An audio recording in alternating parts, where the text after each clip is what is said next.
this town. I'm Jennifer Wagner, and I am your new moderator. Fred Baser left some mighty big shoes to fill, but I've been preparing, and so I hope I'm going to serve you well tonight. We're going to begin with our traditional talk from our local legislators. We have Senator Bray here tonight and Representative Elder. They are not residents of this town, so as a point of business, I ask that the assembly give them permission to speak, or shall I say, if there is no objection, we'll hear from our legislators. Not hearing any objection, you have the floor. Thank you. Good evening. My name is Chris Bray, and it's great to be in my hometown. So Bristol, I live on North Street. I've been coming to town meetings here for years, but I only moved to Bristol, I think, 3 years ago. So instead of like a full, broad legislative report, I want to do a deep dive on one issue that's come up, and that is I chaired the Natural Resources and Energy Committee in the Senate, and we put out a bill this year called the Affordable Heat Act, also known by its bill number S5. And there's two reasons we did that. One, we passed a law in Vermont that said we recognize that when we burn fossil fuels, we send pollution up in the air. That includes CO2.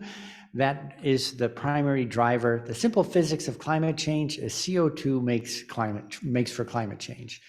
We recognize that it's not a sustainable way to behave. We're causing widespread damage when we do that. So let's stop doing that. Well, how are we going to stop doing it? That's the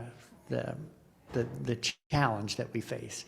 But that law says that I'm a law maker, I'm also a law follower. So when I take the oath of office in January, it means that I'm obligated to do my best to follow the laws of the state of Vermont, one of which is reduce pollution from burning fossil fuels.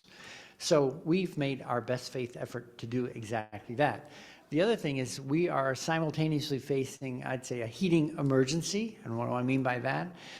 Everyone is very aware of the price in fossil fuel, the price spike in fossil fuels over last year and this year. The total increased cost that we're facing as a state is roughly $650 to $700 million more to heat now than 2 years prior. So no one asked us, are you ready for this? Do you have that money in your wallets? Are you all set to go? And there are a lot of people who are anxious because of the kind of cost they're facing, and it's been a problem for many households.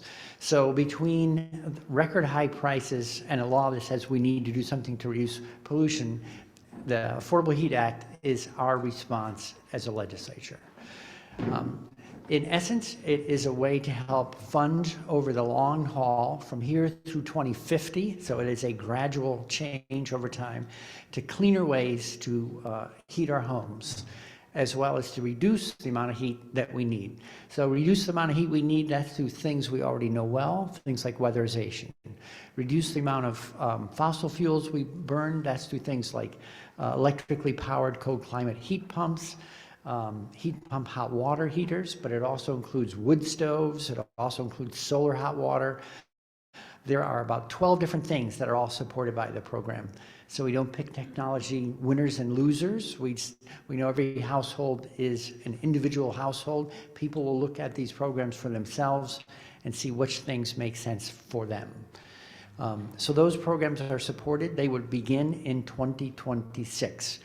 I was at a legislative breakfast just a week ago today down at the VFW, and I heard a lot of people who were very upset and nervous about what this bill was going to do to them. I'll just say there was a lot of information getting circulated that I'm sad to say I'd say was misleading or misinformation. So but when I left, I learned at least two things. One was that people were worried. They said, I would like to clean up the way I heat, reduce emission. No one's interested in polluting on purpose, but I'm concerned about the cost. The bill, as originally written, had a 2-year development phase, a plan was presented, and that legislature was going to have a full legislative session to look at it and make a decision.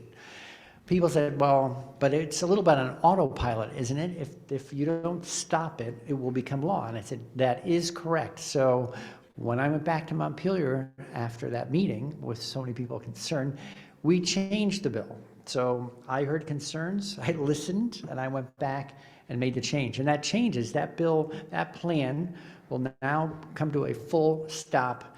And the next legislature then legally must pass a bill in order to throw the switch and turn that program on. So there's no autopilot in it anymore. It is there'll be a great deal of information developed in the planning phase so we can answer the questions that people have, entirely valid questions. What will it mean to me? What will it cost me?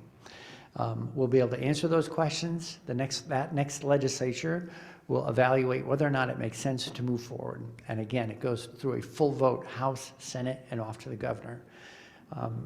The other quick thing is just 2 of the major things I think that are circulating that are misimpressions of the bill.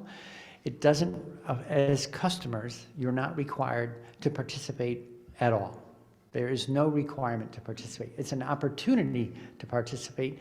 And if you see something in it that makes sense to you, for you and your family or your business, then you can look into it, sign up, and find out maybe a heat pump is a good idea, maybe not. But there's opportunities to sign up, but no one is compelled to participate. It's very much like Efficiency Vermont, which is the underlying model. Efficiency Vermont doesn't force you to sign up for things. It can come and help you do things, energy audits, light bulbs, compressors, motors, efficiency. That's their specialty. Participation there is voluntary. Participation in the Affordable Heat Act has always been, and the plan is to keep it voluntary. The second thing is it does not prohibit the sale of any type of fuel. If you're burning number 2 fuel now, you could continue to burn it. No fuels are off the table because of this bill. So I'll just, and I think those 2 things I think I've heard from people. So if you had a boiler, you could continue to put number 2 in it. There's also provisions to develop biofuels, and you could switch to them because they are there are lower emissions with biofuels. So I'll just pause there. And that last thing, I want to come back to the numbers that I think are so compelling. $650 million more that we spent without ever being asked, did we want to spend that? To me, that seems like failing to act is leaving us all in a vulnerable position. Vermonters, I think we have a way of wanting to figure things out often for ourselves. A cleaner, localized energy economy is one way of disentangling us from a global oil market that really has no interest in our best interests whatsoever. So thank you for giving me the time to talk to you a little bit about it. Thanks for those who turned out a week ago and expressed their concerns. Democracy, I would say, is working. I heard them. I took them back to Montpelier. We changed the bill. And 2 years hence, we'll have a very solid plan to look at. That next legislature will have a chance to vote it forward or not. And I hope that when we've done all that additional analysis and planning, that we determine it is a powerful tool that we can use from here through 2050 to make a gradual transition to cleaner ways of heating our homes. So thanks so much.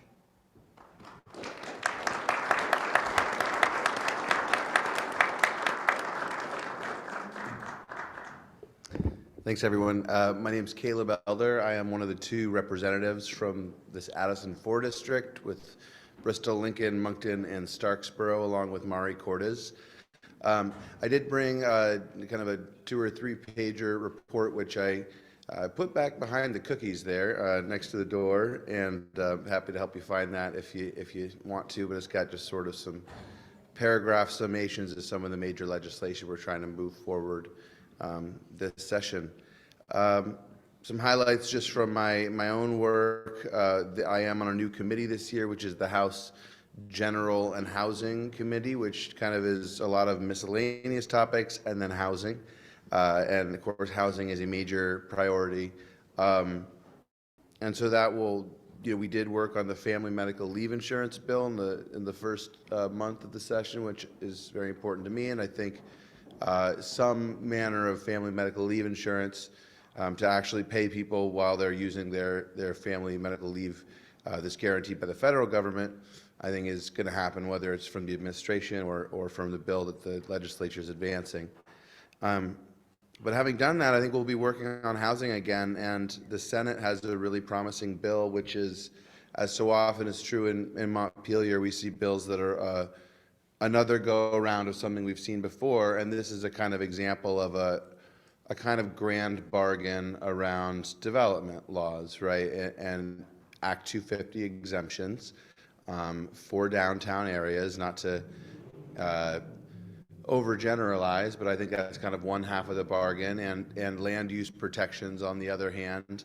I think it's always notable when when the Scott administration, Republican administration, is feeling good about a bill when it comes out of a House committee, and coming out of Senator Rom Hinsdale's Housing Committee, I think there is that kind of optimism from the administration. So it's got a long road to go. I'm sure it'll go through Chris's committee and then come over to the House, but I think that kind of bill is important right now. We're also needing to do a lot of economic development around housing and other things, but just getting some zoning reforms to allow for some greater density in some of our existing downtowns is needed, and could be good for a village like Bristol, I think, and for the surrounding area. There's a big child care bill going on, which is interesting and is, I think, challenging to all parties, I would say. It's a big undertaking. It's a lot of new money. It's definitely trying to shore up our sort of public-private childcare mixed delivery system. At the same time, I think some people in that mixed delivery system feel threatened by the expanded full-year program for 4-year-olds that would happen entirely within the public schools. So this is a real shift, and there is a real tension point where kind of our child care leaves off, which is just full of our most wonderful early educators, and goes into the public school, and there's a sort of challenge there. But we know that it's so hard to find spots for our kids when they're less than 4 or 5 years old. And then as soon as they're ready for kindergarten, we're hearing that the school might have to close because there's not enough kids. So there's a disconnect there, and this bill is part of that work. And so I'm glad that it's kind of going to some slightly uncomfortable places with that critical sort of interchange between childcare and public education, because I think it's spurring on some really necessary conversations. I'll leave it at that, but yeah, I will be getting this report that is in the back in hard copy up on my website, and always please reach out. It's great to be at a live town meeting. This is fun, and I'll leave you to it. But thanks so much.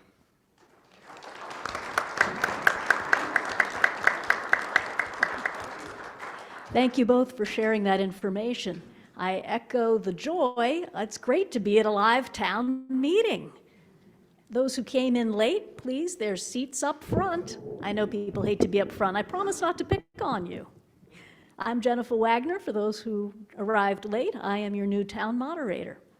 I wish to keep up the traditions that the town of Bristol is familiar with, so we will begin our meeting with everyone rising and pledging allegiance to the flag. If you will join me. I pledge allegiance to the flag of the United States of America.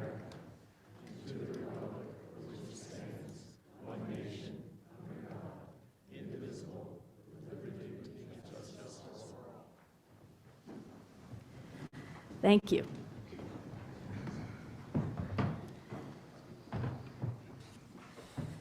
If you have your town report with you, here it is. Perhaps you looked at it online. We have people who are with us tonight, but you cannot see them. They are on Zoom. We're in a whole new world since the pandemic. So those people who are participating by Zoom can hear us, That is why we have to have everyone speak in a microphone when you speak this evening. There are 3 microphones in the hall, so if you'll get up from your seats when you wish to speak, there's a microphone here in front, there's a microphone in the aisle in the middle of the back, and then there's 1 microphone up in the balcony. The dedication in the annual report this year is to Reginald Dearborn. If town historian were an elected office, Reg would win by a landslide. So please do take a look. The sense of place that we derive through knowing the history of our town is wonderful and helps make Bristol even more special place. But we've dedicated tonight to Reg Dearborn. Next, I'd like to introduce the folks up here on stage. To my right, Sharon Lucia. To my left, Valerie Capples. Sharon Lucia is our town clerk. Valerie Capples, is that?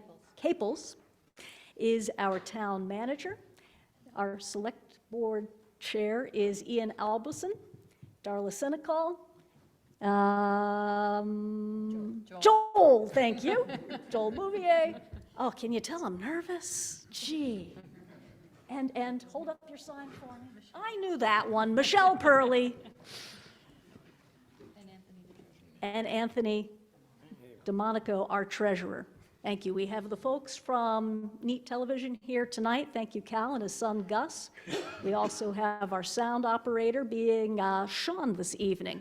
Thank you to the Masons, who I believe have supplied the cookies in the back. We don't have a formal break built in, but if you find yourself a little peckish or famished, just feel free to wander quietly to the back and help yourself to a cookie, some cider, or some water. Our town clerk and administrator are not residents of the town of Bristol. There's a rule under Robert's Rules of Order that say only folks who are residents and voters of Bristol, town of Bristol, can speak during this assembly unless given permission by those who are here. I'm assuming there's no objection to either one of them speaking, as I think they'll have some good information to share and answer questions. Any objections? Hearing no objections, then they'll be permitted to speak tonight.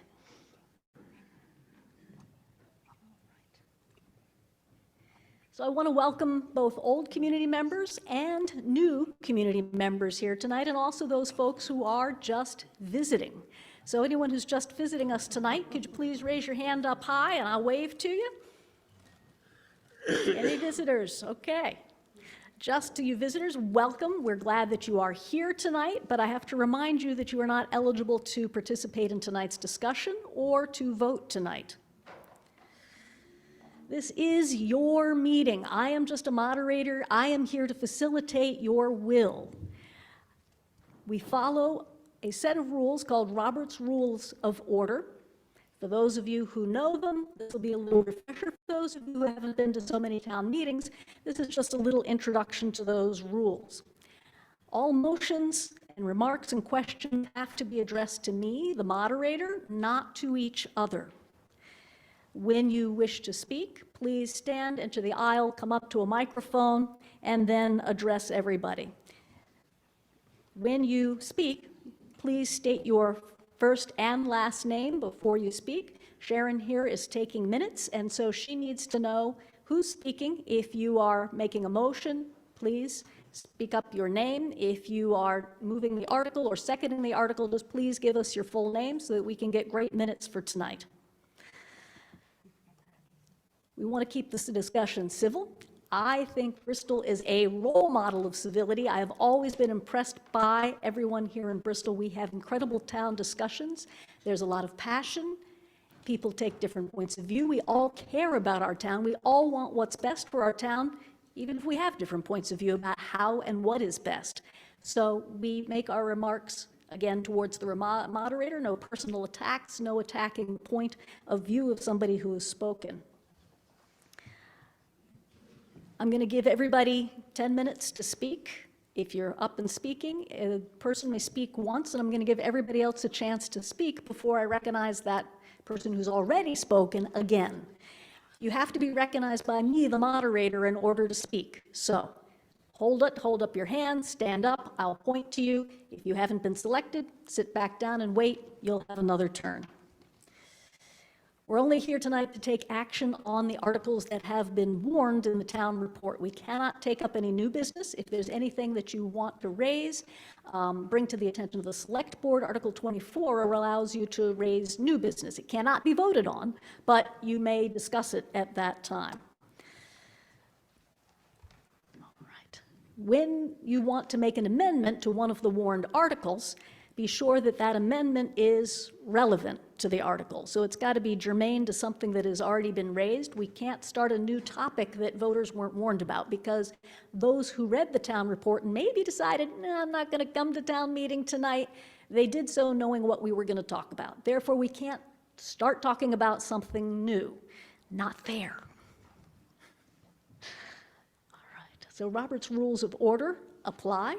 If you don't know them, I will help you formulate what you want to do sort of within those Robert's Rules of Order. The articles that I mentioned, I'm going to read them once. I'm going to ask someone from the floor or the stage here to move the motion, and then somebody to second them. I will reread them, and then I'll ask people for discussion. Articles can be amended, and an amendment can be amended once, so we'll have one amendment on the floor at the time, and maybe one amendment to the amendment. I'm trying to try to keep it so it's not too confusing and we can follow it. Debate, if you are tired of hearing a discussion on a particular article, you may cut off debate by, quote, calling the question. So if I recognize you, you've raised your hand, you can say, "I call the question," and that cuts off debate. We'll take a vote on calling the question, and that requires a 2/3 majority vote to then vote on the question. Of course, if there's no more discussion, I will hold the vote on the discussion on the article. To shorten the debate, please listen to those people who have spoken before you. That way you can just add something rather than be repetitive of something that has already been said. After a voice vote, I will be asking who's in favor, yay, those who are against, nay, if it is too close to call, and I will call it. If it's obvious, I will call it. But if you don't think it's that obvious, or you don't think I've called it right, call for is, quote, division of the House. And a division of the House requires, instead of a voice vote, a standing vote, and then we will count who is standing for it and who's standing against the article. We also have the ability to take a paper vote if you feel that that's another necessary or the way to vote a particular article. My role as moderator is procedural. I'm not here to answer substantive questions or legal questions.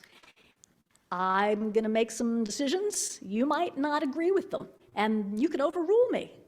That's great. I wish I could overrule the judges when I'm in a courtroom. I'm a lawyer. That would be a great power.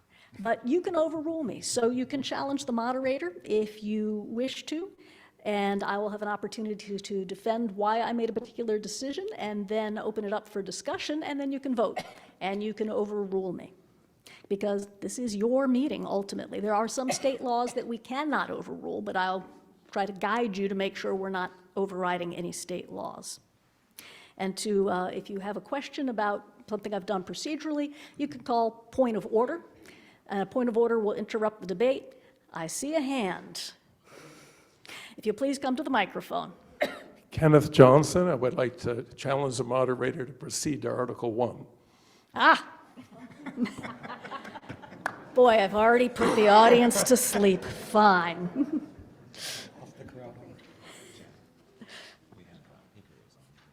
Great.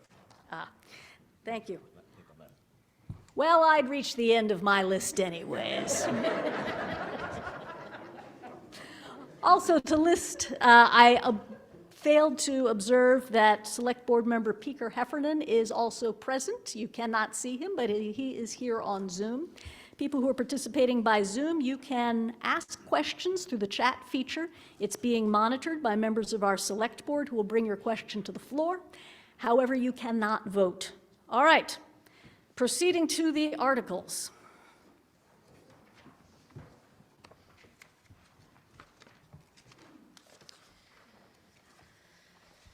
I'll start with the warning. The legal voters of the town of Bristol are hereby warned and notified to meet at Holly Hall in the said Bristol on Monday, March 6, 2023 at 7 p.m. Said meeting to be recessed at the close of all business, to be transacted from the floor to the following day, Tuesday, March 7th, 2023, for voting by Australian ballot between the hours of 7 a.m., at which time the polls will open, and 7 p.m., at which time the polls will close, for the election of officers and voting on those articles so noted. Article 1, to hear the reports of the town officers. I move we accept them. Your name? Robert Bernstein. Thank you. Any second? Second. Your name? Taylor. Thank you, Taylor. The town reports. Does anyone have any questions? Now is your time to ask questions or to have any discussion. Yes. I'd like to speak to this. If you, yes, please.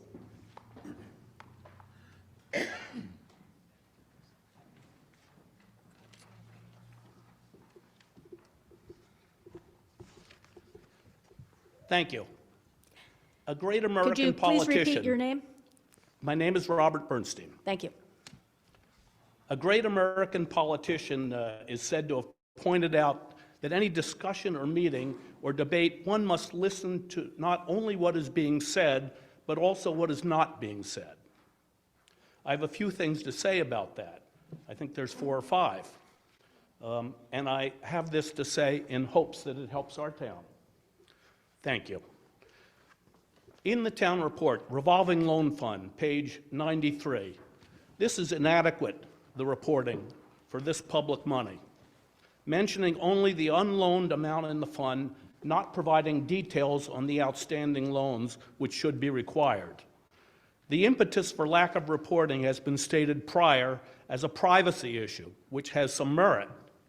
But the overriding issue is the public should know how its funds are used, as in most other cases of public money. Second, audit reporting, page 36. As is common, the extensive auditor's reporting for the prior year, which ended 8 months ago, was not reported for the annual report this year, of that year. This happens almost every year and should be indefensible.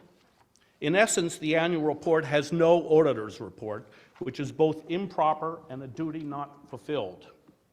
This is becoming common for other towns now also and is not right.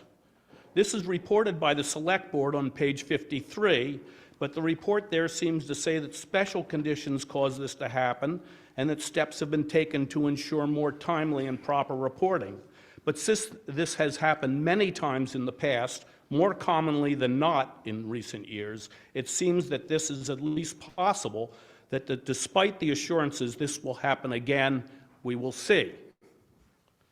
Police Department, page 43, which shows a 32% increase in 2 years in budget.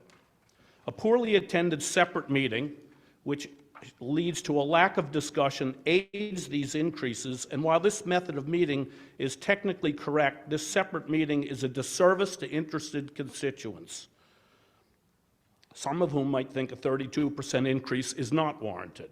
And while the Select Board explains the thinking behind this increase on page 56, the Select Board has never welcomed discussion about the future of the police department, and to my knowledge doesn't adequately think about this itself.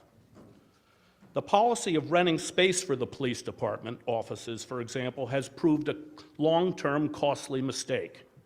A fair and independent study should determine how much policing is needed, what range of this, and how to fund this police force in the future.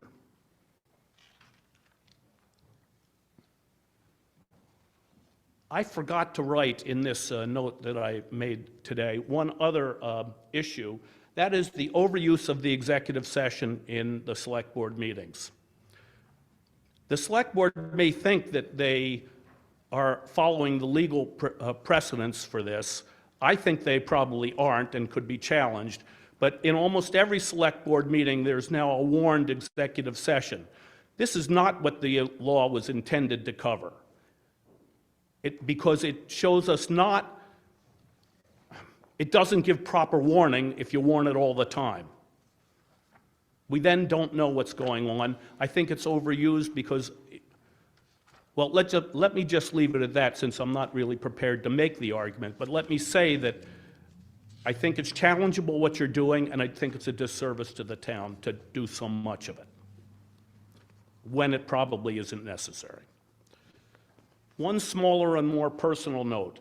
The surface water drainage on Fitch Avenue does not work well, and the road surface water is flooded, often in spring runoff, several times, and it's flooded several private buildings. I mention this because I have one of those buildings, and I've mentioned this before. But I don't mention it very frequently, and I don't think anything's being done to remedy this problem. The town has been notified of this, and since one of my buildings unfortunately floods, I mention this again, and I carefully say it's the road water that does this. The select board and former road foremans have told us, who have complained, that it's not the road, but it's obviously the road, okay? I want to add that our town government might be an example, a typical example of what small town government is and can do these days. And in that, we should be satisfied. But if we think of a higher standard, there's much that town government could do better. Matching these two thoughts of what's acceptable and what could be better should be the challenge for all of us as interested citizens. And with that, I'm going to conclude and give the board a copy of my notes. Thank you very much. Thank you, Bob. Any other discussion or questions?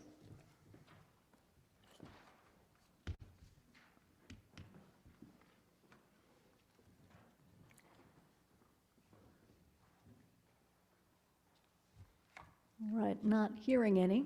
Does anyone want to move to accept the town report? So moved. Your name? Robert Sikkema. Thank you. Seconded? All in favor, say aye. Aye. Those opposed, say nay. Believe the ayes have it. The reports are accepted. Articles 2 and 3 are not articles for voting on tonight. Article 2 relates to the elections tomorrow, where you will be electing various officers from the town. Article 3 relates to a vote regarding the Lincoln School District. So you can read those Articles 2 and 3, and I'm going to move on to Article 4. I will read the article and then ask for someone to move and second the article. Article 4, will the voters of the town of Bristol vote that all real property taxes payable in installments shall bear interest at a rate of 0.75% per month or fraction thereof for the first 3 months, and thereafter 1.25% per month or fraction thereof from the due date of each installment, with the payment of the real property taxes and interest to the town treasurer for the town's fiscal year period of July 1st, 2023 through June 30th, 2024, real property taxes being due in 2 equal installments on November 15th, 2023 and April 15th, 2024 by physical delivery to the town office before midnight on that date. Will someone move that article? So moved. Thank you. Will someone second? Thank you very much. Any discussion on that article? Yes. Please come and approach the microphone. Good evening, and I want to thank the Select Board for serving. I know that the vast amount of money is not the reason you serve, so I want to thank you for your service to the community. Now, have you state your name before you go My name is Dave Sharp. Thank you. We built our home in Bristol in 1971, and we've been fortunate since then never to be delinquent in our taxes, I believe. And as I look at Article 3 and 4, 4 and 5, it's possible for a person, individual who's not so fortunate to not get their taxes paid on time and suffer between a 15 and 20% penalty if they're delinquent for a year, and they could lose their home. So it seems to me that the community has sufficient power in that they can confiscate the home and put it up for sale, that they don't need to also have an exorbitant interest rate and penalty rate.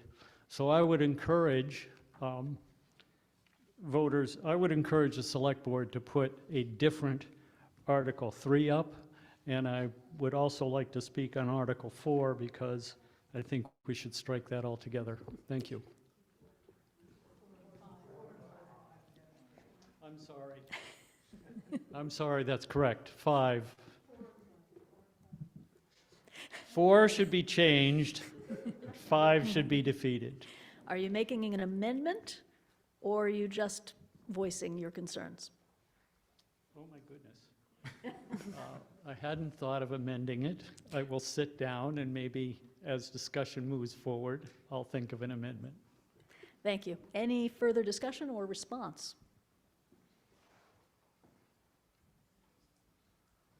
In the back? Up to the mic, and please state your name first. Craig Allen. Thinking then of page 37 with the delinquent tax report, is this a lot higher than in the past? I know you have a list going back a ways, but 153,000 for the current year, I'm just curious, seems a little high. And what are the, it's always an issue on trying to collect delinquent taxes and being fair with folks, but there's a lot of money out there.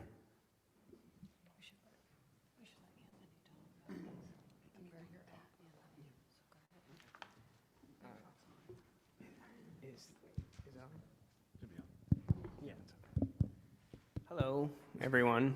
This is my first town meeting for Bristol. My name's Anthony Delmonico. I'm the town treasurer and delinquent tax collector. How's everyone doing tonight?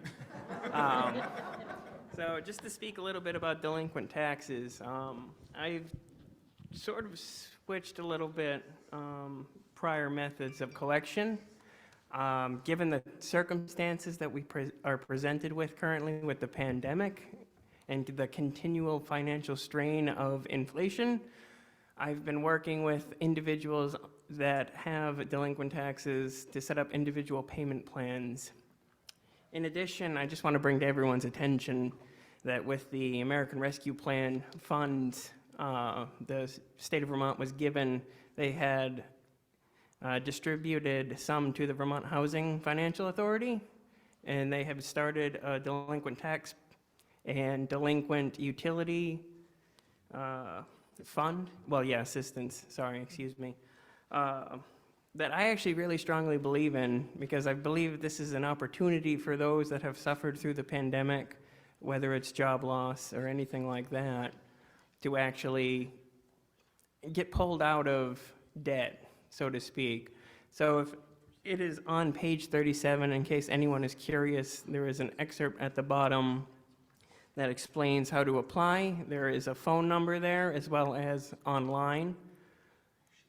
And we are just trying to get people to get them back on their feet. Now, if you have delinquent taxes, please feel free to either contact me via email, treasurer@bristolvt.org, or the town's phone number, which is extension 5 for me. And I would gladly work with anyone that is struggling. All right, I'm going to go to the back. In the blue face mask, you had your hand up. If you'll approach the microphone first.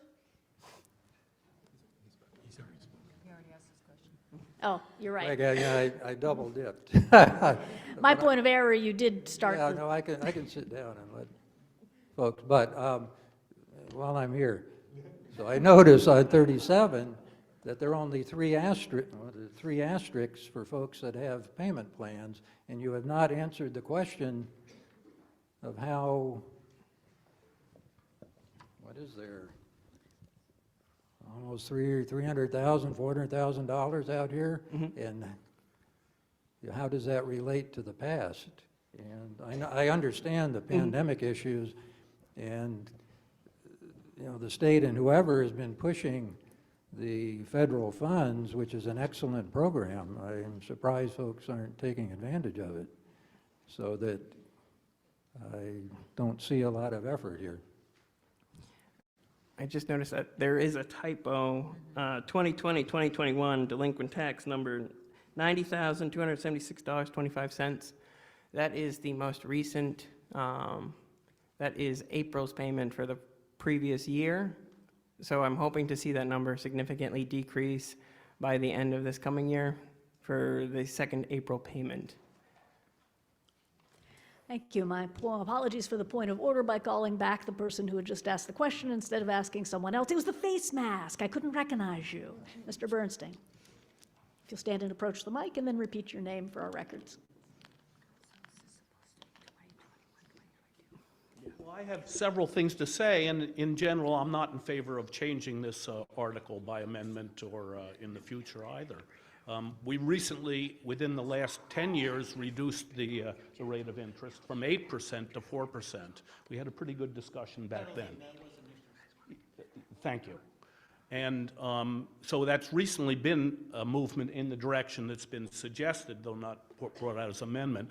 Two, if we were to move this tonight, we would also have some effect on the general fund because we have budgeted for delinquent tax collection, and so you should see that. That's on page 21. It's not a not terribly significant number, but we'd have to amend that too, I think. And I'm not sure we're ready to do that. But in general, the feeling about this is, while it's nice to think of helping local citizens, we may be helping them more by keeping the rate the way it is, and that may help us with the collections also if it's a significant rate. So I think those are good points to consider as we go forward. Anyone else? Yeah, Jennifer, I would hope that we would, I can remember a few years ago, Ken Weston made a motion that this was 8.5%. It used to be 8.5%, went to the tax collector. And now we've moved it to 4%. You got to remember, out of that 4%, the tax collector has to hire the attorney to have a sale and do the legal work. They pay that out of their pocket, the tax collector, if it's a voted position. Now we've brought it back in-house, but that's how we come out of that. And I'll look at Dave, at you, and Doug over there, and maybe even Bob. Years ago, you can remember this tax book used to be about 3 pages and $480,000, $500,000 of delinquent taxes. And I don't like 153 or 300,000, but we're moving in the right direction, and nobody wants to. We haven't had a tax sale in years. Maybe a mobile home that they realize what they owe taxes on it and what it's worth. It's easier just to walk away and so-called give it to us, and then we call ACT, the trust, and they'll say we'll take it and put a new one in there. But I would hope that we wouldn't vote this down. Thank you. Is there a question in the back? Come on up to the microphone and please state your name. My name is Micah Plant. I live over on West Street. So nice to see all of you here tonight. This doesn't pertain exactly to the idea of, Robert, it doesn't pertain, exactly to the idea of amending this article or not. But I was just wondering, looking at the list, I see lots of folks on there might owe between $500 and $6,000, something like that. Is there anything that's in our power to keep people from racking up bills like 26 grand? Just curious. I didn't hear your last. Oh, I was just wondering, like there are imbalances on there. Like that principal owed is 153,000 some odd, but there are big chunks of change out there that strike me as plausibly 6 to 8 years of property taxes not being paid. So I was just curious about if there's anything that we usually do to keep those situations from arising, because it seems like it would take a long time for them to happen. I'd have to revert that to our town treasurer. I don't know, some of those are, they're 6 or 8,000, whether those are a few years or just. Oh, well, there's one that's 26 grand. Yeah, Anthony Michelle just whispered in my ear. Yeah, that is previous years also are in there. That's their total they owe. Right. That makes sense. Okay, well, thanks. Any other discussions or questions? Go ahead. So yes, Joel, I congratulate the select board for bringing. Again, I'm going to have you restate your name, even though you've said it 2 times. I'm still Dave Sharp. Thank you. And we still live on Meehan Road.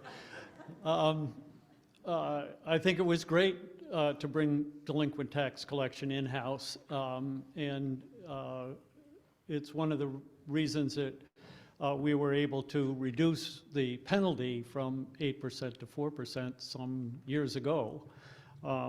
And you're right, we're moving in the right direction. So in that spirit, I would like to move to amend Article 4. In the third line, it says, and thereafter 1 1/4% per month. I would move to amend that to say, and thereafter 1% per month. That would be striking and 1/4%. Thank you. Thank you. So there is now an amendment being offered, and that would make the entire article read, I'm going to try and paraphrase this. This was a long article.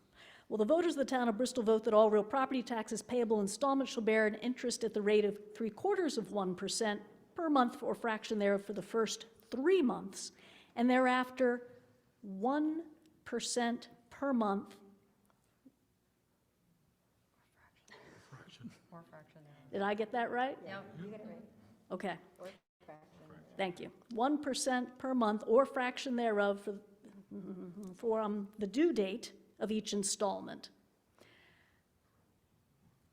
Is there any discussion on that amendment? Not.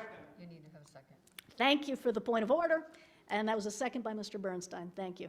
No, I wasn't seconding. I need a second. No second. Again, thank you all for your patience with me as a new moderator. We have an amendment on the floor. Is there a second to the amendment? Throw out a name. Thank you. Any discussion on the amendment specifically?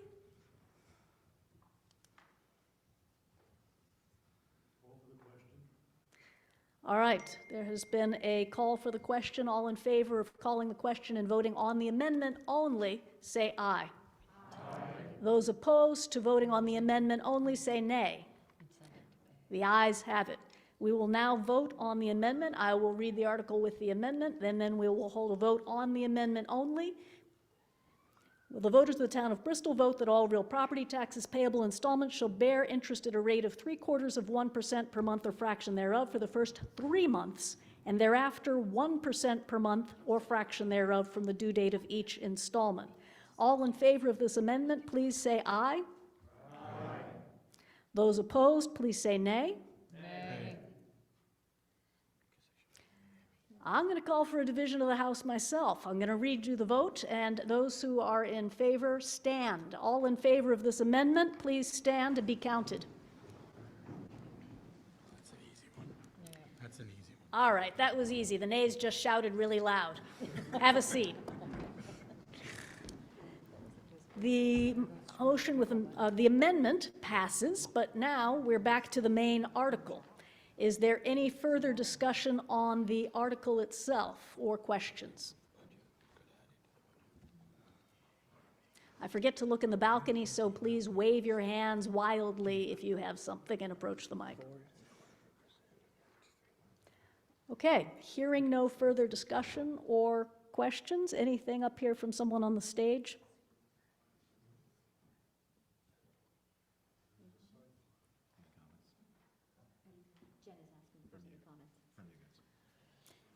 On the 4%? On the amendment? On the amendment. Were there any questions from the treasurer or I guess comments? my only concern is we've had this discussion in the past just about what is the incentive to pay your taxes if you don't have a penalty. I mean, I understand there's a fine line of who can afford it, who can't afford it, but if we just keep going backwards and not charge them anything, there's no incentive to pay your taxes. What does Peter say? You need some teeth in it. Yeah, Peter texted me just now, and he's home sick. We need teeth in this, otherwise people just opt not to pay. So, We're on We're Article talking about 4. oh, we're still talking about 4. I thought we voted on 4. I see a hand over here, so you have spoken, so has Mr. Sharp. Anyone else wish to speak? All right, I'll give you the floor first, and then Mr. Sharp, since he spoke last.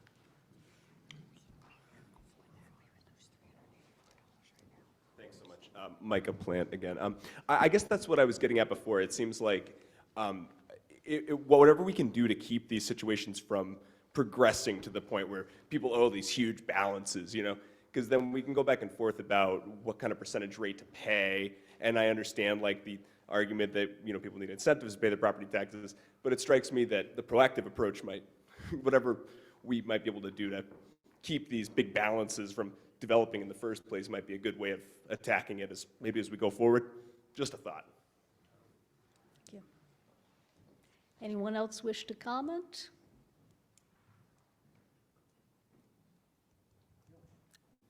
Sure. Mr. Sharp, please approach the microphone and repeat your name. I'm Dave Sharp, thank you. So the idea that the town can take the property and sell it, if that's not enough of an impetus for people to pay their taxes, I don't know what is.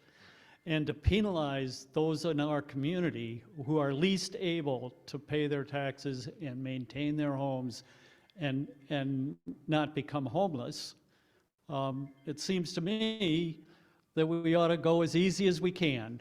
Now, I have not asked for to vote this down. I've not asked for a large decrease. This is a tiny amount reduction to respect the fact that there are people in our community that struggle. They struggle to put food on the table, and they struggle to pay their taxes.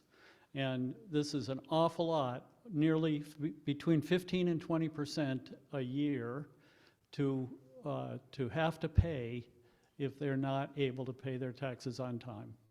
So Dave, let me ask you this then. If you say we're penalizing people, you know, for not paying their taxes, well, if we have the right to do a tax sale on them, isn't that even a bigger penalty and then making them homeless? I mean, we try to work, I know both Jen and Anthony try to work with all the delinquent taxpayers to set up payment plans, and in this case, getting them on the programs. So we try not to do the tax sales for that specific reason, but I mean, there's got to be a penalty at some point to say, okay, you just can't keep not paying your taxes. I didn't propose taking the penalty away. No, I understand that, but I'm just saying. Number one. if you go Number backwards. two, our reduction, along with bringing the tax collection, delinquent tax collection in-house, and the reduction from 8% to 4% for the day after penalty, and possibly there might have been a reduction in the monthly interest somewhere along the line, might have been higher than what's in Article 5. All of these things combined have reduced our unpaid taxes from nearly $500,000 to $135,000. So we're moving in the right direction. And I applaud your work on the select board and the delinquent tax collector, and this is another piece, I believe, in not inflicting harm on our citizens who are least able to survive on a daily basis.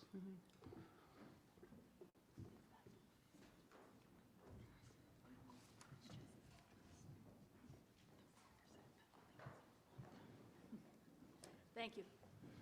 Kenneth Johnson, just to say that I support Dave's opinion wholeheartedly, and that people are struggling, and it's a good thing for the town to tread as gently as possible.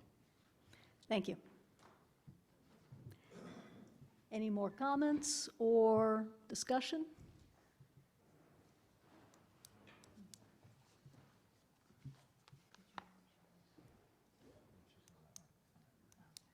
Okay.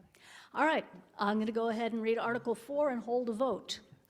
Article 4, will the voters of the town of Bristol vote that all real property taxes payable in installments shall bear interest at a rate of 0.75% per month or fraction thereof for the first 3 months, and thereafter 1% per month or fraction thereof from the due date of each installment, with the payment of the real property taxes and interest to the town treasurer for the town's fiscal year period of July 1st, 2023 through June 30th, 2024, real property taxes being due in 2 equal installments on November 15th, 2023 and April 15th, 2024 by physical delivery to the town office before midnight on that date. Those in favor, please say yay. I heard an aye. I knew I'd try to catch one. Those opposed, please say nay. Nay. All right, the ayes have it. The article passes as amended. Moving on to Article 5, will the town limit the amount of the penalty charged by the collector of delinquent taxes for payments made after the due date for payment to 4% of the tax collected pursuant to 32 VSA Section 1674 3A? Anybody want to move that article? I'll move the article. Thank you. Any second? Thank you. Any discussion? Oh, I got to read it one more time. Will the town limit the amount of penalty charged by the collector of delinquent taxes for payments made after the due date for payment to 4% of the tax collected? Any discussion or questions?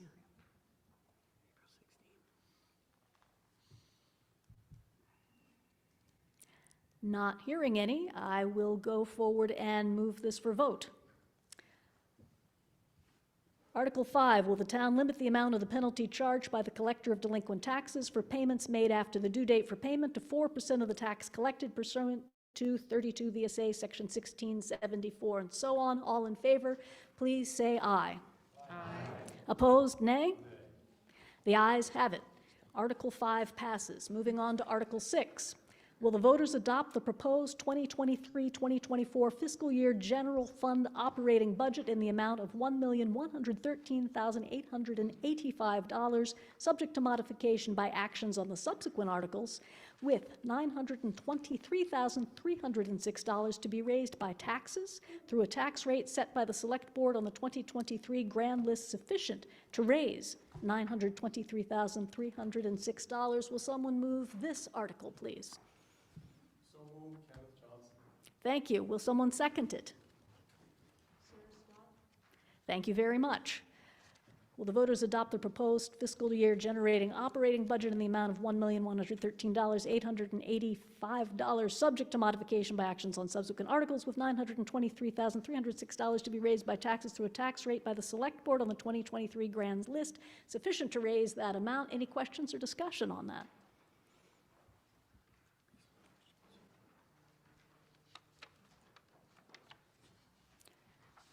Not seeing or hearing any.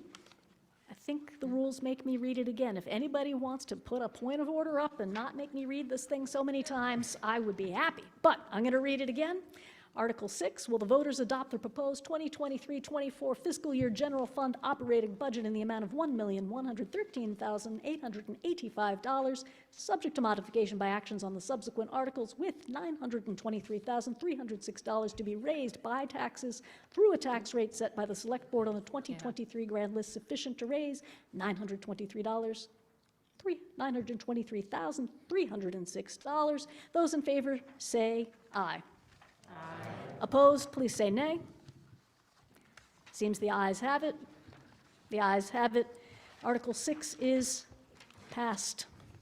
Moving on to Article 7. Will the voters set the salaries that shall be paid to the members of the Select Board at the same as fiscal year 2022, being $500 plus $15 per meeting and $25 per meeting for the chair? Will someone move this article?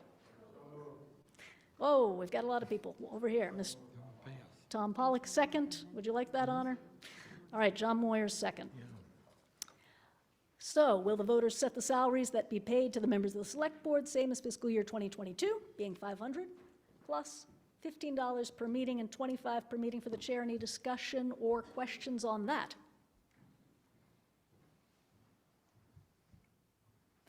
All right. Not hearing any questions or discussion, we move that for a vote. I must reread it. Article 7. Is that a motion? It's a motion that we dispense with the rereading. We have a second. Thank you. Who made the motion? Robert Sikkema. And the second? We have a motion and a second. All in favor that I don't reread this, please say aye. Aye. Those opposed say nay, because you love hearing my voice. Nobody? Oh. All right, passed. We're voting. Those in favor of Article 7, please say aye. Aye. Those against, please say nay. Article 7 passes. Article 8. Will the voters adopt the proposed 2023-2024 fiscal year Public Works Highway Fund operating budget in the amount of $894,658 with $774,486 to be raised by taxes through a tax rate set by the Select Board on the 2023 grand list sufficient to raise $774,486? Will someone move this article? State your name. Thank you. A second. State your name. Thank you very much, Mr. Lilas. We have motion and second. If anyone wants to waive me rereading these things as for the entire meeting as opposed to individually, please feel free to do so at any time. Well, let's take one person. All right, your name? John Moyers moved. Seconded? Do I have a second? Richard Butts is going to take the second on that one. Okay. So that was Article 8, the Public Works Highway. Any discussion on that? Do we vote on that? Oh, of course we do. Thank you for the point of order. Those in favor of me not rereading for a second time after an article has been moved and seconded, please say aye. Aye. Those opposed, please say nay. Oh, thank you. That's a nice compliment. All right, that motion passes. Any discussion, questions on the Public Works and Highway Article 8? Hearing none, I'm going to go ahead and call for a vote. Will the voters adopt the proposed Public Works Highway Fund operating budget in the amounts that I have raised? Those in favor say aye. Aye. Opposed, say nay. The ayes have it. Article 8 passes. Article 9, will the voters adopt the proposed 2023-2024 fiscal year Arts, Parks, and Recreation Department budget in an amount of $349,269 with $250,469 to be raised by taxes through a tax rate set by the Select Board on the 2023 grand list sufficient to raise $250,469? Will someone move that article? Thank you. Will someone second that? Ted Lilas, thank you. Any discussion on that or questions? Hearing no questions, seeing no hands, then I'm going to go ahead and we'll vote on Article 9. Will the voters adopt the proposed 2023-24 fiscal year Arts, Parks, and Recreation Department budget in the amounts that I read? All in favor say aye. Aye. Opposed say nay. It appears the ayes have it. We have adopted and passed Article 9. Article 10, will the voters authorize changing the name of the Capital Building Fund to the Capital Building and Maintenance Fund and authorize the transfer of $16,000 of the June 30th, 2022 General Fund unassigned fund to balance it? Will someone move this article? So moved. And your name? Thank you. Any second? Carol Price. Thank you, Ms. Price. Article 10, any discussion or questions in the back? Please approach the microphone and state your name. Craig Allen. And this applies to 10, 11, and 12, actually. I looked through the report, maybe I missed it, but I don't see any statement of what the unassigned fund balance for 2022 actually is, since there's no audit report, et cetera, in here. So I'd like to know what the total unassigned fund balance and how much is left after, doing these transfers, which are probably, a good idea. But it'd be nice to know what the balance sheet of the town is.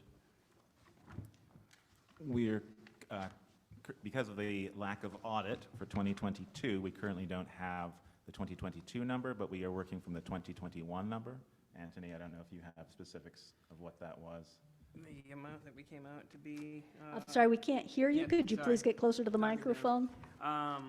So the numbers in 10, 11, and 12 take into consideration that the Select Board, as well as the town, likes to keep a rainy day fund, Emergency. which is emergency fund, so with it, in case anything is to happen, we do have capital in order to meet those needs. That's already taken out of the equation, so that money exists. This is the residual of what is left. So that is $46,000. Do you know what the total was? Any other questions? This gentleman here on my left, stage right. Brendan Galvin, can you just explain why the change to the fund and if that has any bearing on how the money can be used? In terms of the change of the name, we changed the name because it seemed a more fitting name to what those funds are being used for. We thought the name Capital Building Fund would sort of demonstrate actual building an entire building versus what we usually use the money for is repairs for the buildings that the town owns. More transparent. Right, more transparent. Any other questions or discussion? Yes.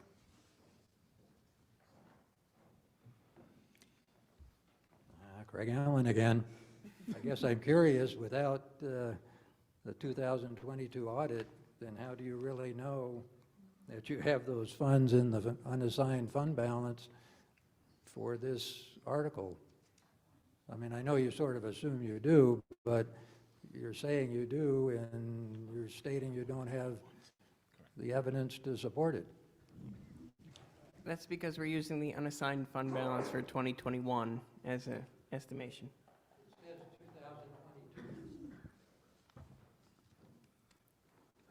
Thank you. Any other questions or discussion or response?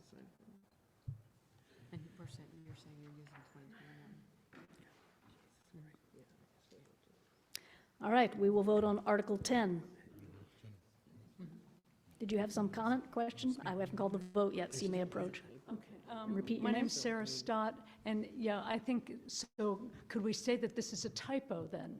Because, so in all three articles, instead of saying it, just to follow up on the previous speaker's question, this is really based on the 2021 unfunded balance.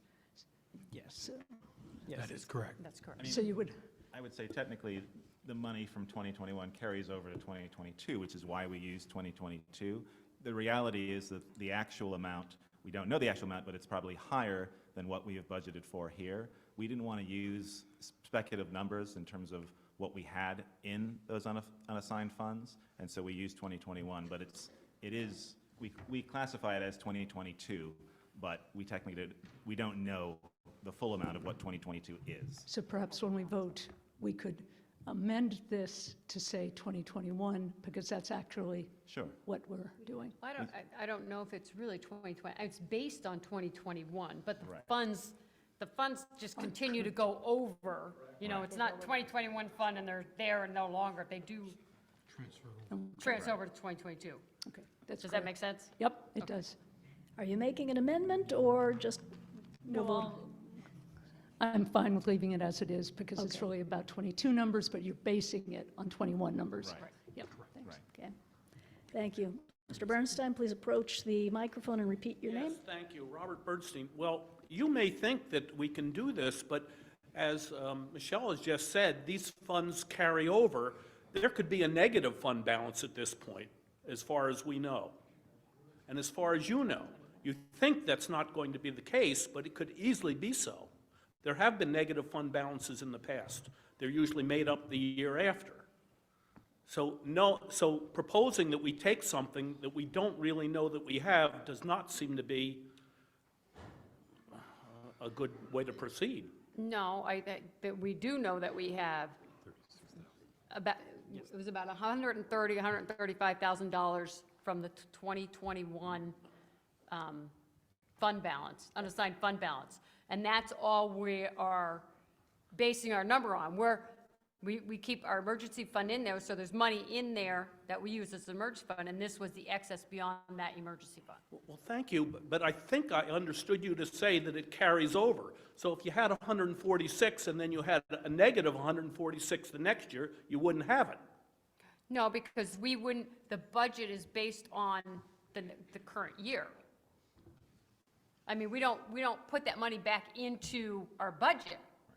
No, no, this isn't a budgeted item, I understand that.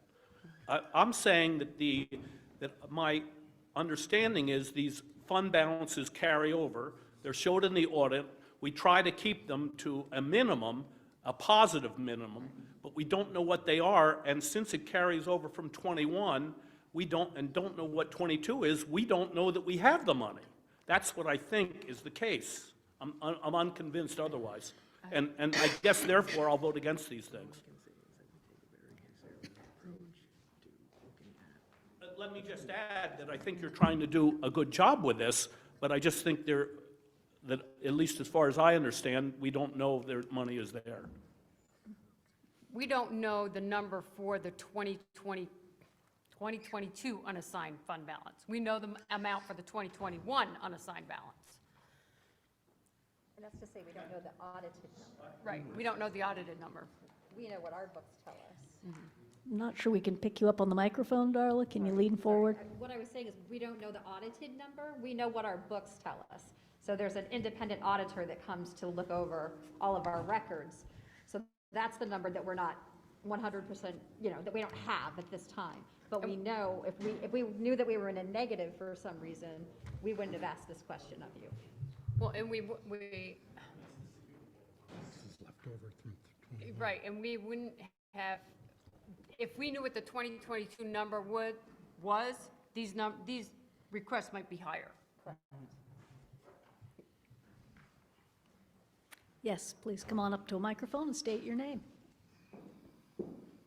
Hi, Beth Eckers. Can we somehow amend it to the unaudited amount? And please share the unaudited amount again.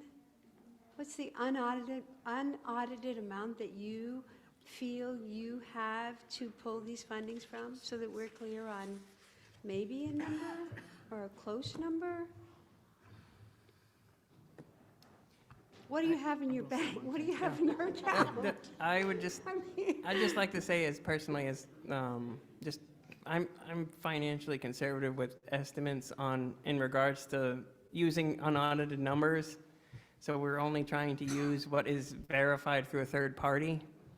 It's just it's a control in place that I'd like to have still, just as a regard to making sure that our books. But we're looking for a number. No, I understand. I understand that. I'm just trying to say that. Darla, what did you say that? What did you say that number was? I'm sorry. Unaudited. You can't say? Unaudited, yes. But I didn't have an exact number for you. So why are we voting on this? I guess I agree with. We're voting on these, this is $36,000 I know what we're voting on. that's been left over from 2021. That's I know what we're asking voting to on. put it I just aside. don't know why we're voting on it if we don't have the numbers that we. We have these numbers, audited, third-party audited numbers of $36,000 left over. And we can't spend that without your voter approval. We can't just put it in 22 budget or the 23 budget. Because it's been audited. That's the 2021 number, Beth? So This that's been 36,000 is audited. only the 2021 number that's been audited by a third-party firm, hired by the town. Okay, so that was audited for 21. Correct. What is audited for 22? We haven't That's got, not done yet. So when are they done, I guess? When are these audits normally done? Should they be done before town meeting day, or are they never done before? I mean, yes, it would be great if they were. However, as it was previously mentioned by another resident of the town, audits are taking longer now. There's substantially more requirements. Just for us alone, we started with a new audit firm last year, and what often happens is you need to present, it's like they're trying to know everything about you, so they have to go back to essentially the financial beginning, review previous auditors' reports, and then build their portfolio. It's taking longer this year because they are now going through all of our processes and our accounts, going as far back as 6 years, roughly. Okay, thank you. Mr. Sharp, if you would like to approach, please state your name again. Dave Sharp. So I think it's just an unfortunate use of language in the article.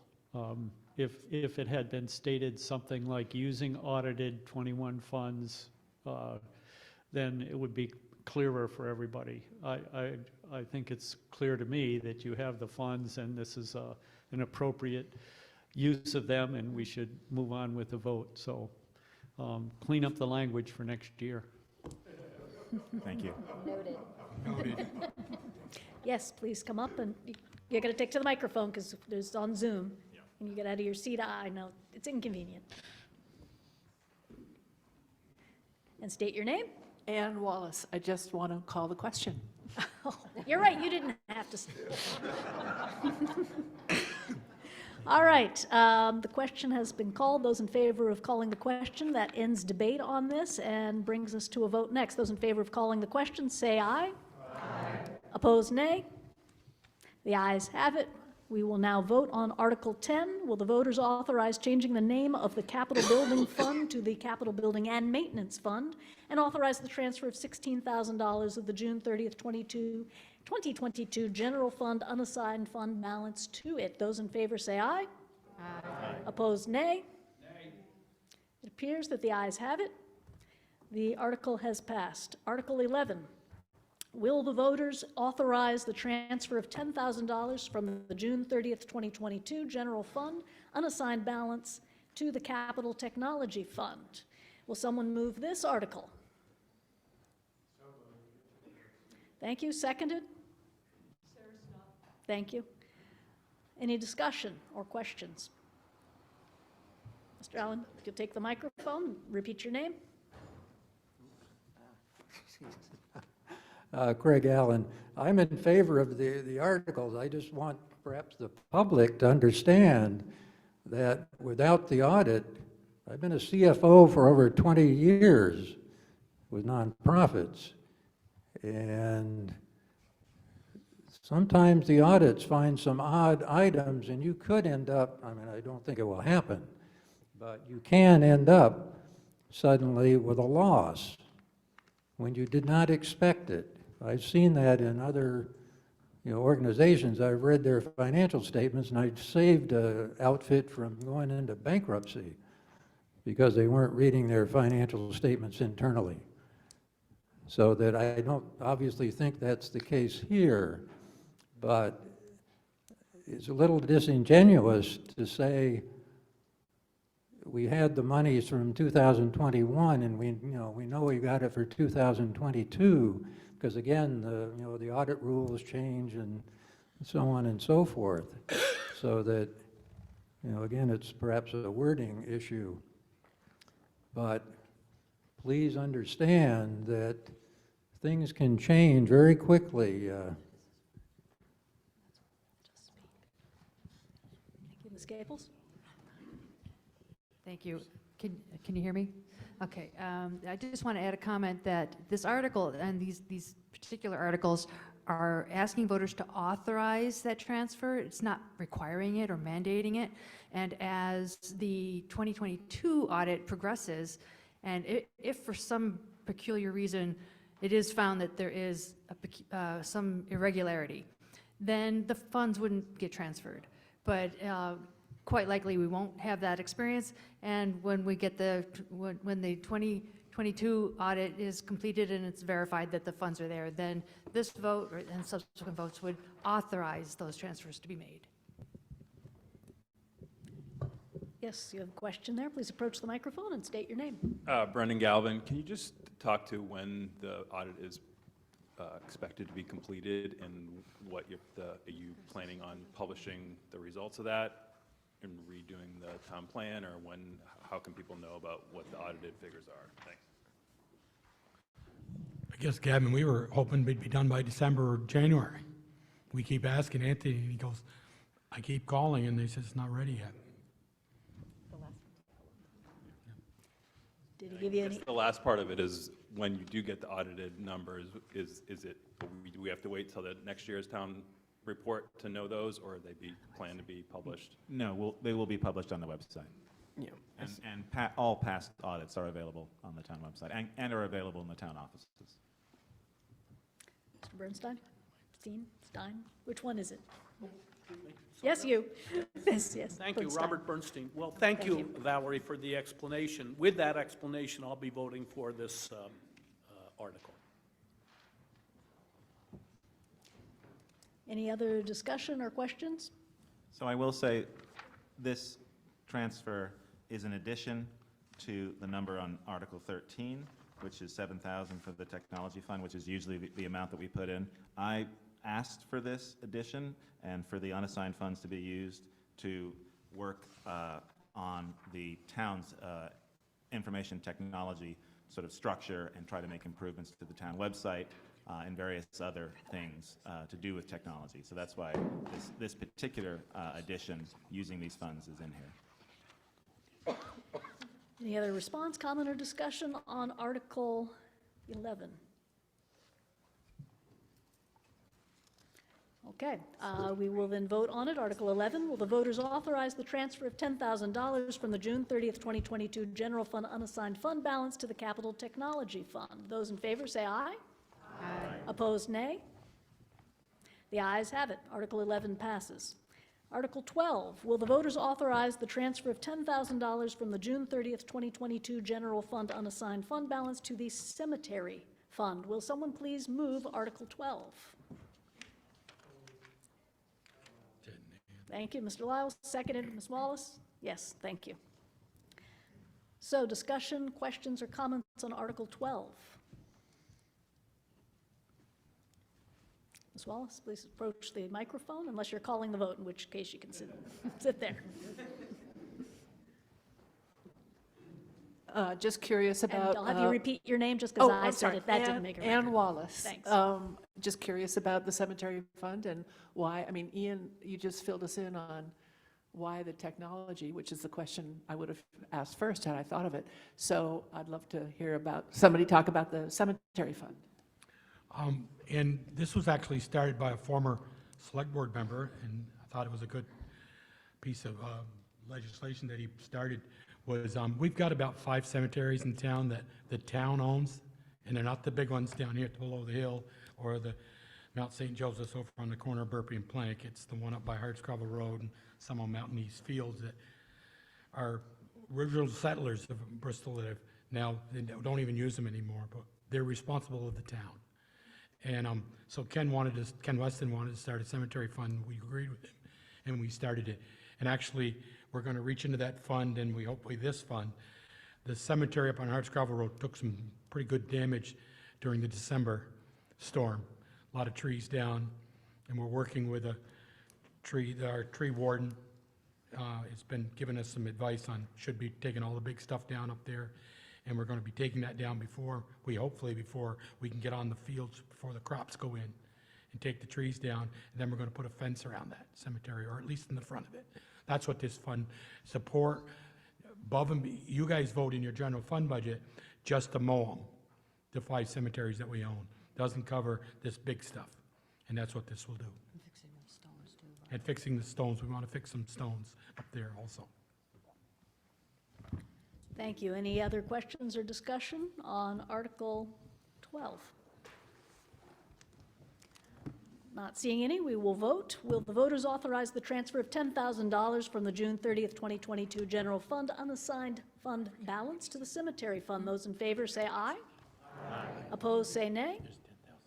It appears the ayes have it. Article 12 passes. Article 13, will the voters appropriate the following sums to be placed in various town reserve fund accounts as noted? Reserve funds. Capital Highway Equipment Fund in the amount of $135,000, Capital Sidewalk Fund $40,000, Capital Fire Equipment Fund $25,000, Capital Fire Vehicle Fund $125,000, Capital Technology Fund $7,000, Capital Building Fund $30,000, Capital Road Fund $45,000, Reappraisal Fund $15,000, Capital Paving Fund $135,000, Conservation Fund $10,000, for a total of $567,000. Will someone please move Article 13, Lucky 13? So moved. Robert Thank you. And second? Thank you very much. Any discussion, questions? Yes, please approach the microphone and state your name before you begin. Katie Raycroft Meyer, and I have a question about sidewalk fund and if there is a sidewalk inventory underway. Someone here respond? There is an inventory of sidewalks that was completed in 2016, 2017. It has not yet been updated. We've been going through the list pretty much from top to bottom on a year-to-year basis. There's not currently a sidewalk project teed up for this coming season because we were hoping to get some updated information. We have a relatively new bicycle pedestrian committee, and we've asked them for their input on updating this sidewalk inventory. I've also reached out to the Addison County Regional Planning Commission for assistance, perhaps, whether it's through an intern or other kinds of resources that'll help us develop an inventory that we can easily maintain. It would be really nice to be able to inventory the sidewalks, their width, the condition, and other qualities about those sidewalks so we can prioritize which ones should be replaced in any given year, and we can plan for that. And this sidewalk fund would be available to schedule those projects. And also when there's something comes up unexpectedly, repair that's needed for a sidewalk, we are able to tap into that sidewalk reserve fund for those unplanned projects. Thank you. Any other questions, comments, or discussion? Yes, please stand up, approach the microphone, and start with your name. My name's David Malakar. My question was about the total of $150,000 for the fire department. Can you explain what that money's for? I'm sorry, I didn't catch your name. I'm sorry, I apologize. David Malakar. David, you'll see there's two funds there. One's the fire equipment and one's for fire vehicles. The equipment funds, air packs, gear, turnout gear, put a fireman on the ground with an air pack on, and turnout gear is somewhere in the neighborhood of 10 grand. That comes out of that. The vehicle fund is just for the vehicle. Doesn't go for equipment, doesn't go to air tanks or any of that other stuff. And that vehicle fund, so when we buy a fire truck, which one is on order now, and we should get it, we hope, sometime in April. I think that was in the neighborhood of $625,000 to $650,000. That truck will be paid for. This is what this fund for. It goes into a fund. So when we order it, and the chief and his officers in the department have it on a rotating schedule with the 4 trucks they own to which ones will be replaced. We try to keep the big trucks 20 years and the smaller ones 25.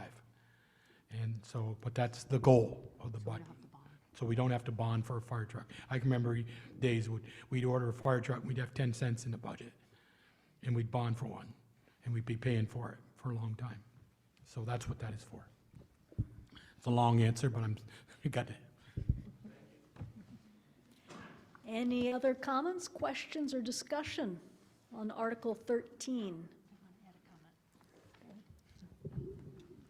Going back to the comment about the sidewalk fund, I just want to add that that fund has also been used to meet our match requirements for grants that we get for different sidewalk projects. So that fund is especially valuable for being able to secure grants for these sidewalk projects. Anyone else? Yes, please stand up, approach the microphone, and start with your introducing yourself. I'm Betsy Blair, and I would like to say how nice it is to be in a town that puts away money, saves it up before spending it, so that they're making interest on the money instead of waiting and then taking out a loan and paying somebody else interest. So I'm a big supporter of the town having all of these little funds. Thank you. Other comments, questions, discussion? All right, let's vote on Article 13. Will the voters appropriate the following sums to be placed in various town reserve funds accounts as noticed? Everything I read before totaling $567,000. All in favor say aye. Aye. Opposed say nay. Appears the ayes have it. Article 13 passes. Article 14, will the voters approve an appropriation of $173,410.88? Very specific. For the Lawrence Memorial Library for its annual operating budget, said sum to be raised by taxes. Will someone please move Article 14 in favor of the library? Ms. Wallace. And second behind you, your name? Thank you. Any discussion, comments on Article 14? Seeing none, let's vote. All of those in favor of Article 14, will the voters approve an appropriation of $173,410.88 for the Lawrence Memorial Library for its annual operating budget? The said sum to be raised by taxes, please say aye. Aye. Opposed? Everyone loves the library. The article passes. Article 15, will the voters renew the exemption of the Bristol Rescue Squad for its property located at 45 Moncton Road from real estate taxes for a period of 5 years pursuant to 32 VSA Section 3840? Will someone move Article 15? So moved. Ed Hilbert. Thank you. Any second? Carol Price. Thank you. Ed Hilbert. Any discussion, comments, or other?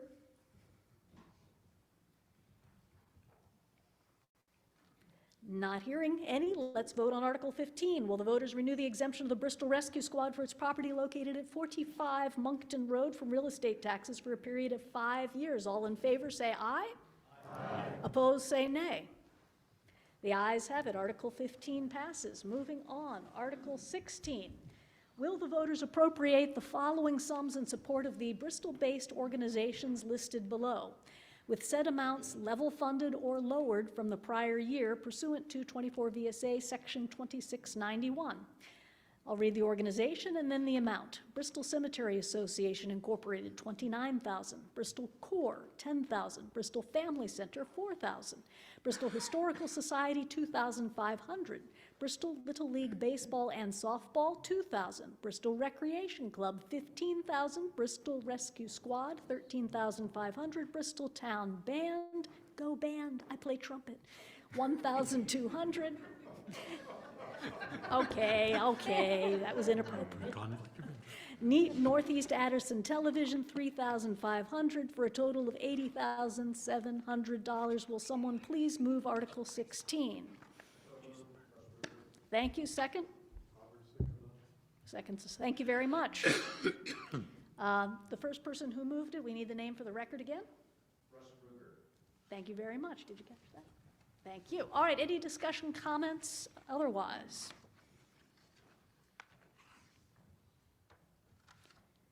Not, oh, yes, Mr. Sharp, please approach, unless you're calling a question, approach the microphone, or a point of order. So this is probably a foolish question, but I'll ask it anyway. Why are these separate from the ones in Article 23? That was my decision. I did that just for clarity of what were Bristol-based organizations. It hasn't been done that way in the past, but I felt that that might be clearer for people for those particular organizations. If that is incorrect, please tell me, and I'm willing to change it next year. I think it was last year. Did you do it last year, too? Last year. I did not. They were together. Were they? Oh. Maybe they were.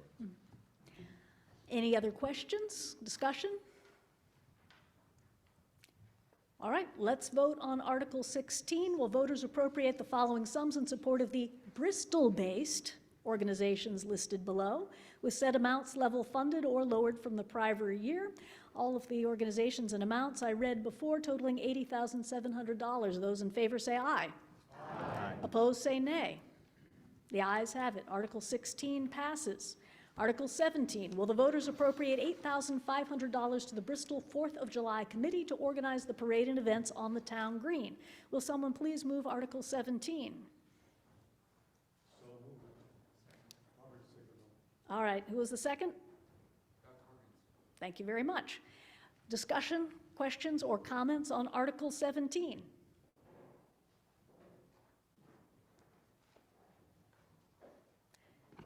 Hearing none, let's go on to the vote. Will the voters approve $8,500 for the Bristol 4th of July Committee to organize the parade and events at the town green? Those in favor say aye. Opposed, nay. The ayes have it. Article 17 passes. Article 18, will the voters appropriate $6,000 to the Have a Heart Food Shelf for providing food and essential items free of charge to any person living in the five-town area of Addison County? That includes Bristol, Lincoln, Moncton, New Haven, and Starksboro. Will someone please move Article 18? Thank you. And second? Thank you. Discussion, comments, or questions on Article 18? Please approach the microphone and introduce yourself yet again.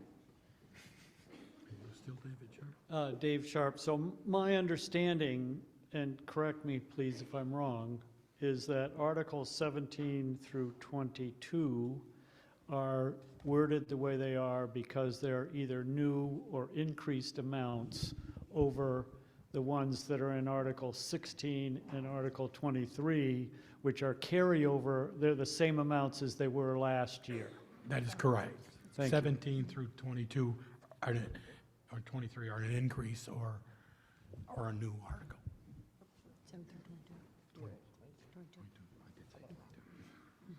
That's why 16 says level funded or lower.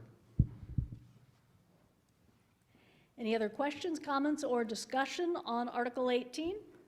Is there anybody here from the Have a Heart? Okay. I just have a quick question. Are you guys asking money from every town for Have a Heart? Thank you. If you could please approach the microphone and state your name. Thank you. I'm Allison Pouliot. I'm the treasurer of the Have a Heart Food Shelf, and the answer to that is no. It was an oversight. We are now tracking, we had to change our model for the food shelf. We're now tracking where the people come from. Okay. We have like a 2-month, we have data for like 2 months. About 62% of the people who come to the food shelf are from Bristol. It's our intention to track that for the remainder of this year and then to go to each of the other towns as well next year. Okay. Thank you. Thank you. Thanks. Thank you. Does anyone else have any comments or questions or discussion? Yes, please stand up and approach the microphone and state your name. Hi, Krista Seringo from Bristol. First, so appreciate what you guys do at the food shelf. Just wondering if anyone can tell us about changes in participation over the past year.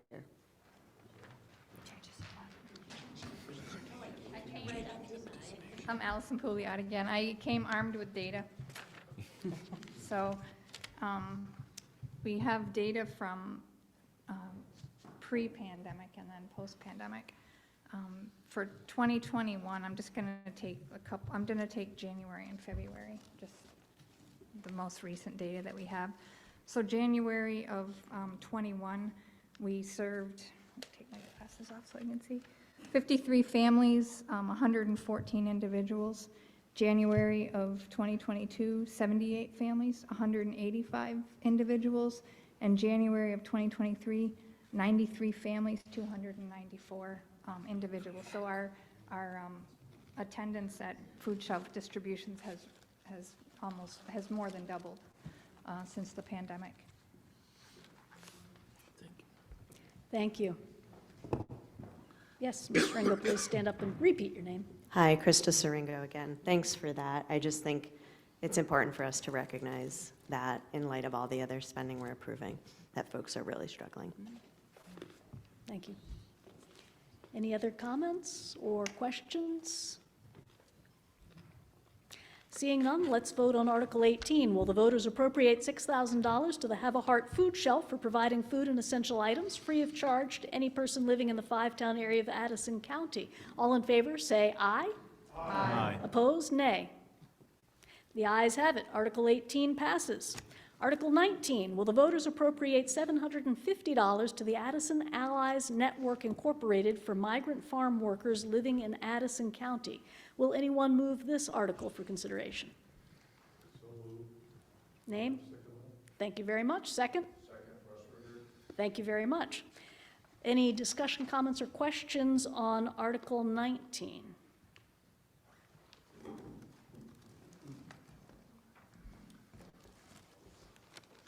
Robert Sycamore. I'm questioning why we have this tiny amount for a very large presence in our community. I'd like to know what the little amount of money is going to accomplish.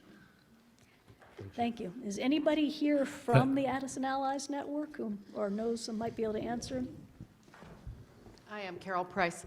I'm sorry, I didn't completely understand your question. Can you repeat it again? Why such a tiny amount for such a large presence in our community? Oh, I like that question. Well, there are something like 26 towns that we're going to be trying to get money from. You know, we started small so that we didn't get too much attention and scare people. I think that was it. This is the second year it will be that we've been on the ballot, and it was approved last year. For those that don't know, Addison Allies, we provide a lot of support from the migrant workers in the area. Teaching English was a very common activity prior to COVID, and we hope to start resuming that again. We usually go into the homes of the farm workers in order to do that. Myself, I've been volunteering for the organization about 5 years, and I've provided a lot of rides for people to various doctor's appointments, to the pharmacy, to the grocery store, to get luggage to go home. That was a good one. And this year, one of the big expenses was we spent $13,000 buying muck boots for farm workers throughout the area. Anything else?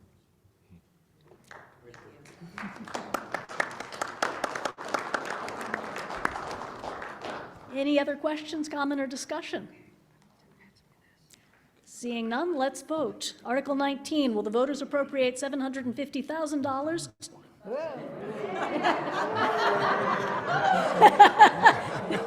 Well, they're important, they're a big presence. Will the voters appropriate $750 to the Addison Allies Network Incorporated for migrant farm workers living in Addison County? Those in favor say aye. Aye. Opposed say nay. The ayes have it. Article 19 passes. Article 20, will the voters appropriate $1,500 to the Addison County Restorative Justice Services Incorporated to provide restorative justice projects for offenders who have the potential to learn from their mistakes? Will someone move Article 20, please? Thank you. A second. Thank you very much. Article 20, any questions, discussion, or comments? Hearing none, we will vote. Will the voters appropriate $1,500 for the Addison County Restorative Justice Services Incorporated? Those in favor say aye. Aye. Opposed say nay. The ayes have it. Article 20 passes. Article 21, will the voters appropriate $1,500 to Habitat for Humanity, Addison County, to build affordable, energy-efficient, and sustainable homes for eligible families? Will someone move this article? And second? Thank you. Ann Wallace. The discussion, comments, or questions on Article 21? Hearing none, we'll move to a vote. Will the voters appropriate $1,500 to Habitat for Humanity, Addison County, to build affordable, energy-efficient, and sustainable homes for eligible families? In favor, say aye. Aye. Opposed, say nay. Ayes have it. Article 21 passes. Article 22, will the voters appropriate $3,000 to Turning Point Center of Addison County to support its mission to assist persons, their families, and their friends in recovery from substance use disorder and addictive behaviors? Will someone move Article 22? I so move. Your name? Thank you. Second? Linda Andrews seconds. Thank you. Any discussion, comments, or other on Article 22?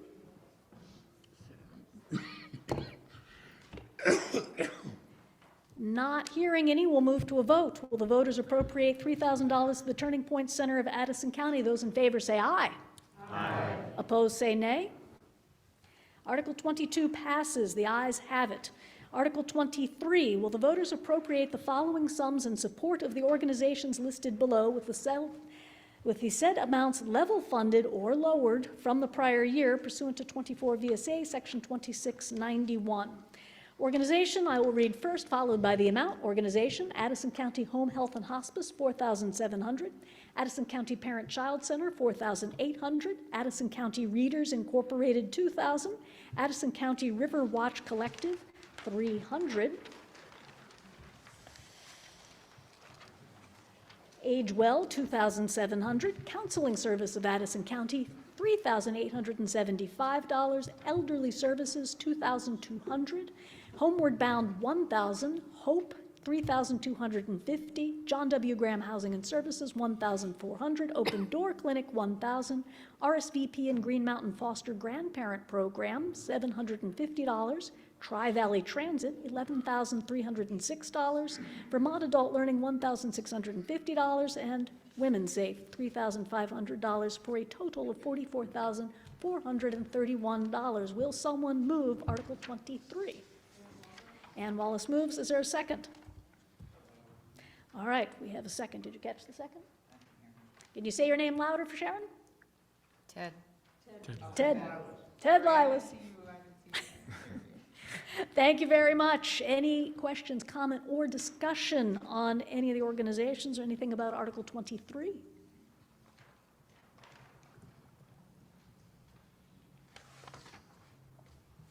It's not even 9 o'clock. You all want to go home early? All right, not hearing anything, I'm going to go ahead and move to a vote on Article 23. Will the voters appropriate the sums that I listed to those organizations in a total amount of $44,431? Those in favor say aye. Aye. Opposed say nay. The ayes seem to have it. Article 23 passes. And that brings us to Article 24. We have concluded the portion of this meeting where we vote on articles. Article 24 is your opportunity to bring any new business to the town. We will not be voting on it tonight, but you can bring it to the attention of your fellow town members, those who are participating on Zoom, and the select board, or anything else you want to discuss. Please wait to be recognized. On front, yes.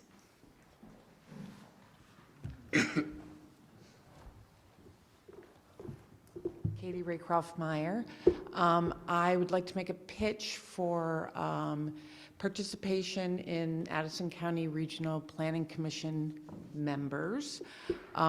Each member, I am a staff member at Addison County Regional Planning Commission, but there is a planning commission for the region, which is the county minus 2 towns, and every town has membership, and Bristol is actually can have 3 delegates and 3 alternates. At this time, we have 1 delegate and 1 alternate, and Bristol is very underrepresented on the Regional Planning Commission.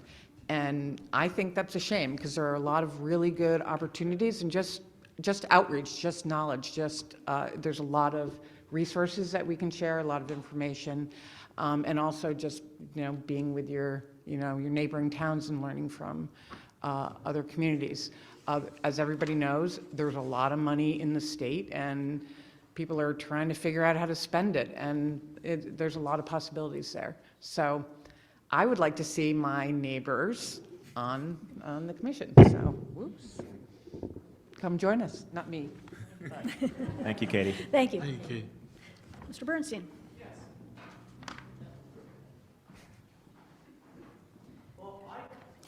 Yep, thank you. Robert Bernstein. I'd just like to recognize the Return to Health of Select Board member, Joel Bouvier. Joel's quite a character. Thank you. And it's good to see you doing well, Joel. Thank you very much. Thank you. Thank you, Bob, and I thank you for all of you. And yeah, I really shouldn't be here. My heart stopped 6 times on the 15th of December. But thank you. I heard all your prayers. Thank you. This is not just a wonderful town, it's a great town to live in. I do have to tell a little quick story if you've got a minute. I was going to tell it, David, when we were talking about the tax collector. My former wife's uncle, George Smith, who we all dear and loved when he went to the landfill on Saturdays. There was a business here in town that's no longer here. went bankrupt, or I don't know what happened to them, but they were from out of state, and they owed George tax money. You don't owe George Smith money without paying it. And they kept kiting checks on him, and they'd write him a check, and then time he get it, they would close the account. Well, he went over one day to get the check, and they wrote him a check, and it was a sizable check, I think $20,000 in taxes, drawn on a bank in North Adams, Massachusetts. George called that bank that afternoon. They said, yep, the funds are there, and he took the money from the check from that business. He got up at 5 o'clock that morning and drove to North Adams, Massachusetts. At 5 minutes to 9, George was at that bank, waiting at the door to open. George went in, took the check, said, I'd like to cash this for a cashier's check, made out to the town of Bristol. That business called at 9:15.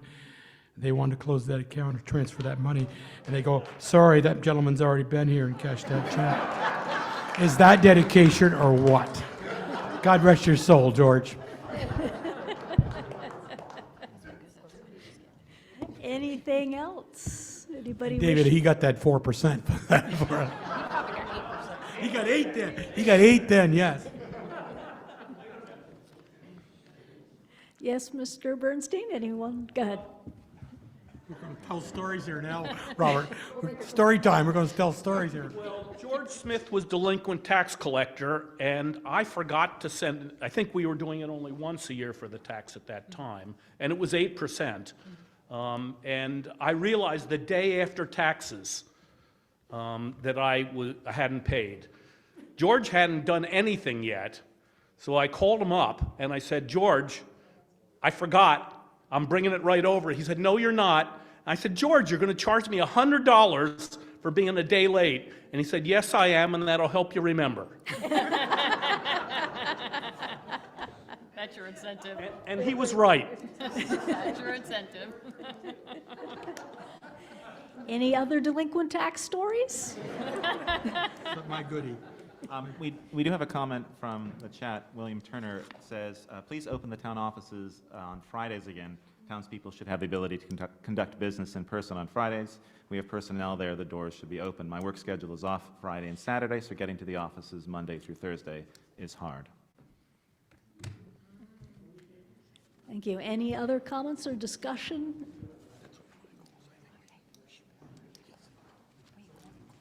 All right, hearing none, then we are officially adjourned. Remember, come tomorrow and vote at the polls. Thank you, everybody. Thank you for coming this evening, everyone. If you'd like to stick around to pack up some chairs, we take the help. And we set up voting booths.